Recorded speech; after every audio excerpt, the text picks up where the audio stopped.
Ay po, good day po sa inyo. Nandito po ako ngayon sa isa kong client na naglilik po ang kanyang roof. May mga markings na po sa ceiling, ng second floor niya. Ito po, akit po ako dito sa roof niya nang walang access. Wala po kasi siyang access. Nag-request ako kay client sana malagyan ng access para sa maintenance sa kanyang bubong. Hindi yung ganito. Meron po akong ladder, maliit lang.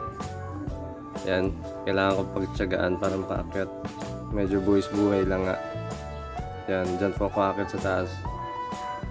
Dito po ako sa kabilang bahay nila. Yan. Medyo mahirap. Ito po ang kondisyon ng kanyang bubong, ng kanyang maganda pa, bagong pintura. Pero may mga part na nakabuka, may mga part na pinalawang, may mga part na pinasok ng tubig. Kaya pinalawang.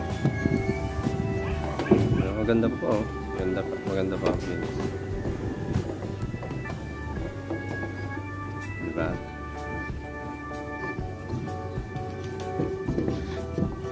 May mga nakita ko na nakaangat ng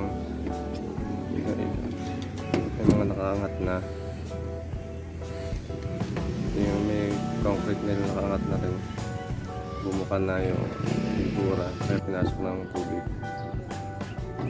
Yan. Maya lang mag-start na ba, mag-isa lang kasi medyo kulang sa pondo si client, kaya kailangan din natin silang tulungan.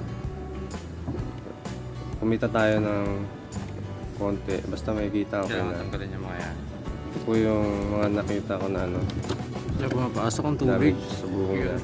sa butas na ganyan. Medyo hindi naayos yung pintura. Or pinasok po ito ng tubig. Dami pala eh. Tapos bumukol. Tapos yung tubig na-stuck sa roof. Sa loob ng pintura. Ganun yung nangyayari. Kaya kinalawang. Dito pumapasok ang tubig. Kita niyo po diba? May mga kalawang. Dapat po natin tanggalin yan. Linisin. May liha, maganda lihain. Steel brush. Ayan po yung part na pinasok ng tubig ko. Kinalawang na siya. Kung hindi ito maayos, malamang lalaki pong butas na ito hanggang sa malaki na ang damage. Buti na lang naisip ni client na ipa-check natin pa proofing. Lahat po ng mga sa tingin yung lumobo, may tubig po yun, tanggalin niyo yun. Linisin niyo tapos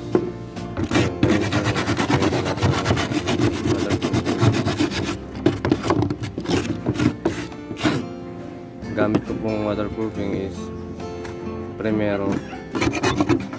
Magandang primero kasi meron siyang fiber na yun, sigurado po matibay. May butas po yung bubong nyo, matatapalan po siya ng fiber.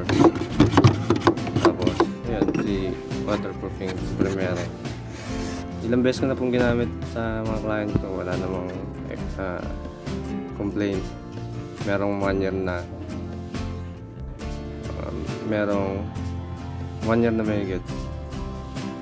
Ayan, yung mga part ko na nakita ko na pinasok ng tubig. May mga liit na kalawang. And ito po yung first coating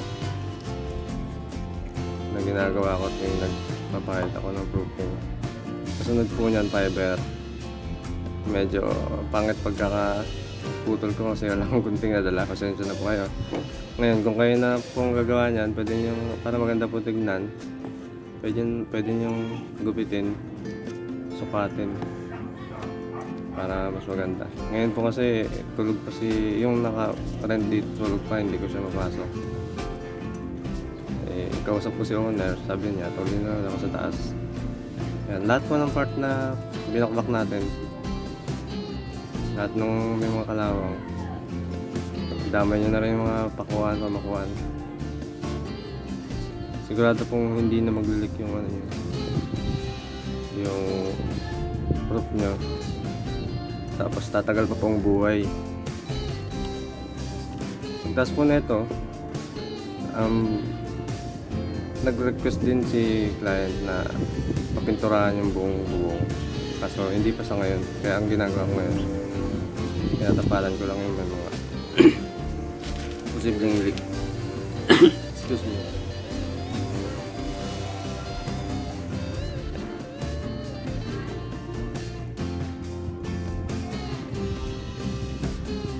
Yan. Matibay po yan. Suwabe ang tibay niyan pag may fiber.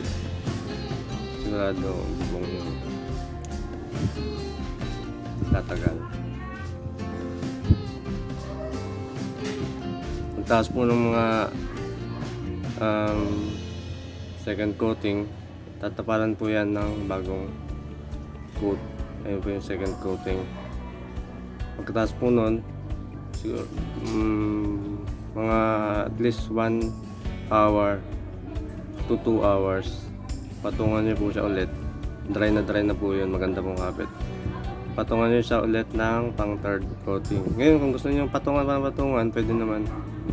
Basta i-dry nyo lang para siguradong solid yung tibay.